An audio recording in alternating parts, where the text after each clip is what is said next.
Hey guys, welcome to Reddit Brew. You know the drill. We're back at it again with the r/entitledpeople Reddit stories. So let's just jump into it, shall we?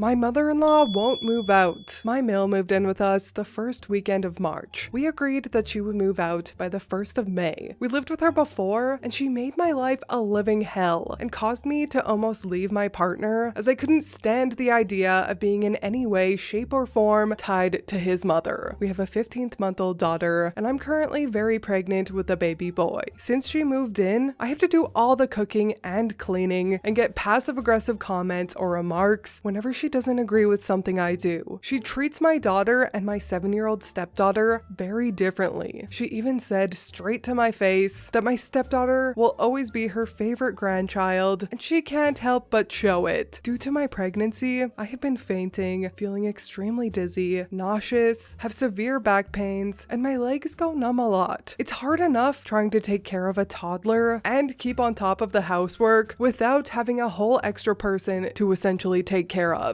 Her stuff is left all over the house. Our downstairs toilet became her very own storage room. Our upstairs linen wardrobe had to be emptied and is now used exclusively for her things. My stepdaughter had to move into the same room as my 15-month-old, and now it's unsafe for my daughter to play in there due to the number of tiny toys, which my mother-in-law is continuously buying. She is not doing anything to find a place to live. The only place she's contacted was sent to her by my partner that I found for them, literally a short walking distance from her job. She went to a viewing, and when she came back, she said that she didn't like it. She's hoping that the rental prices will drop in the next few months, and then she wants to rent out nothing less than a 2-bedroom house for herself. Today, my stepdaughter approached me and very clearly rehearsed with my Mill, told me that her Umi should stay living with us and to not try to make her move out. I'm obviously seen as the bad guy for wanting her to move out before the baby is born. She told me that she's taking a week off work when the baby's born so that she can bond with the baby the moment it's home with us, that she would help out. There would be no helping out, just expectation of me hosting her in my home while recovering and with a newborn. I do not know what to do at this point. I want to scream and cry and just run away.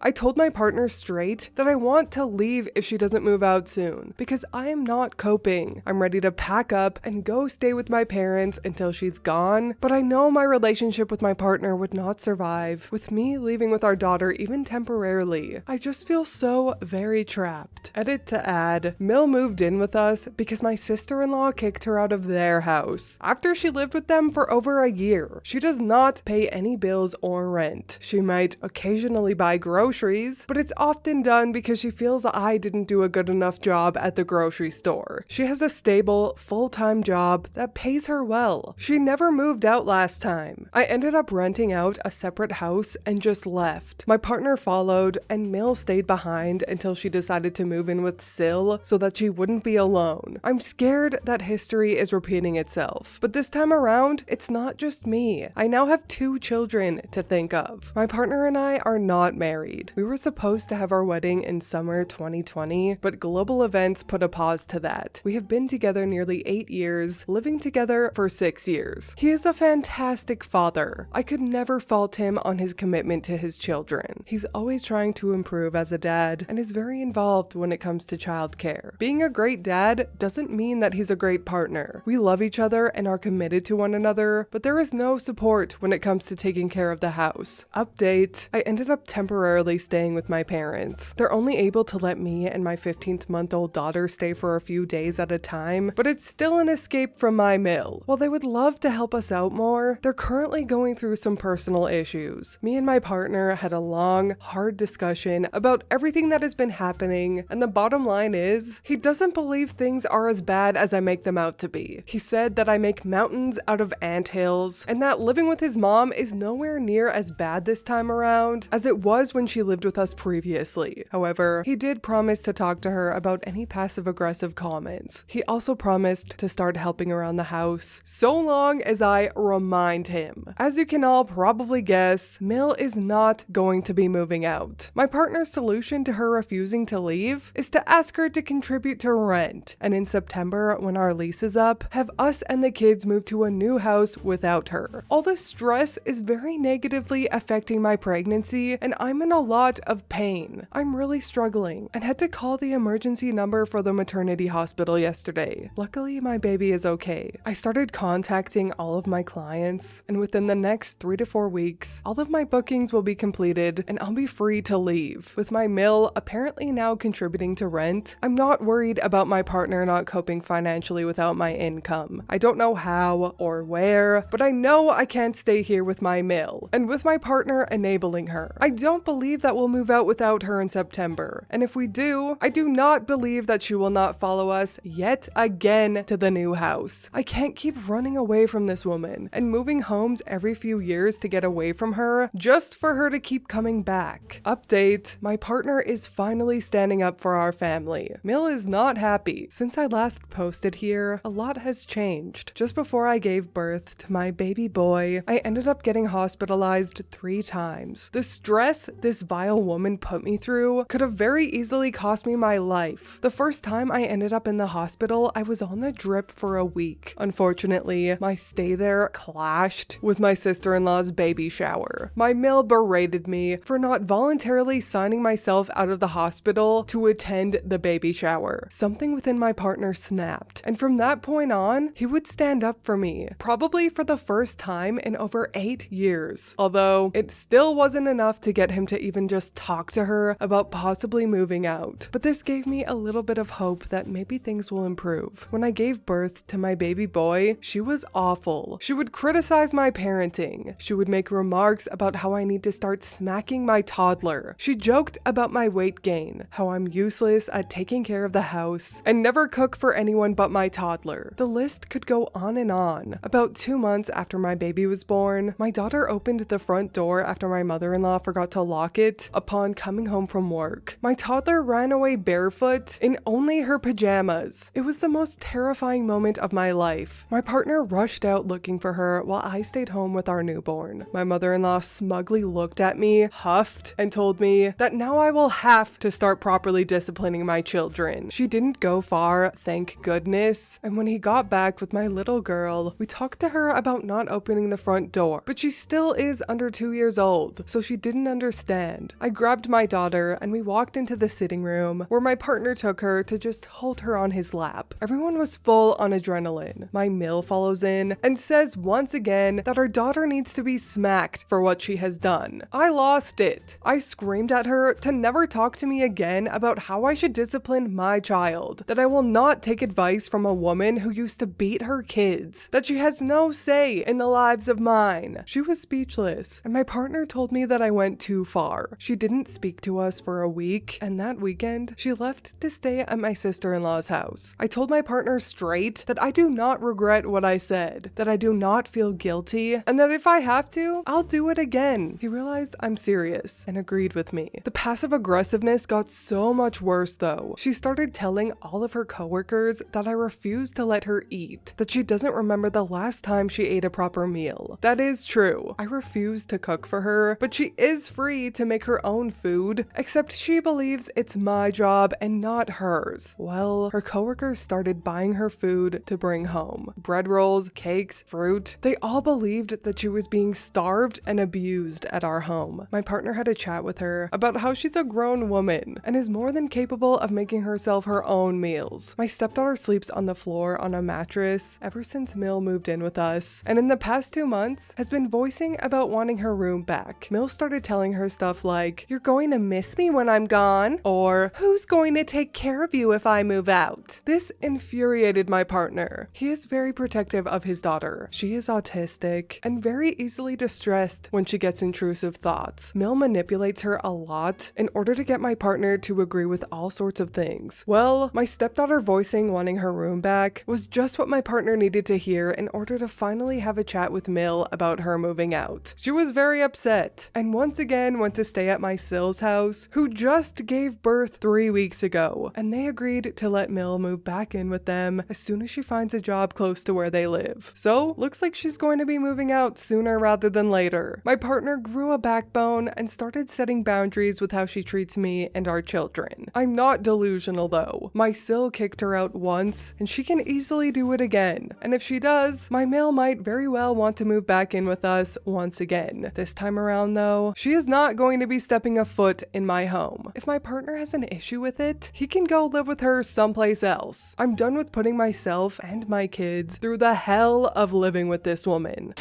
Ay, ay, ay. What a mess. Yes, I think OP's partner is deep in the fog in regards to his mother, but you know what? I think OP is deep in the fog in regards to her partner. It's very apparent that he does not give two craps about her and uses her like a live-in nanny and housekeeper. States he'll help with the housework so long as she reminds him, like, I'm sorry, you do not have a life partner. You have an extra child. And I guarantee he likes his mom living with them because she treats him like a child and he loves it. Also, the only reason he finally kicked Mil out was not because he cares about OP, because if he did, he would have kicked her out a year ago. No, he only kicked her out because he cares about his children and the fact that his daughter wants her room back, which is great that he does care for his children, but he does not care about OP. So leave, OP. You are not married to this man, so get out now while it's still easy to. And I do not see this situation ever getting better for OP.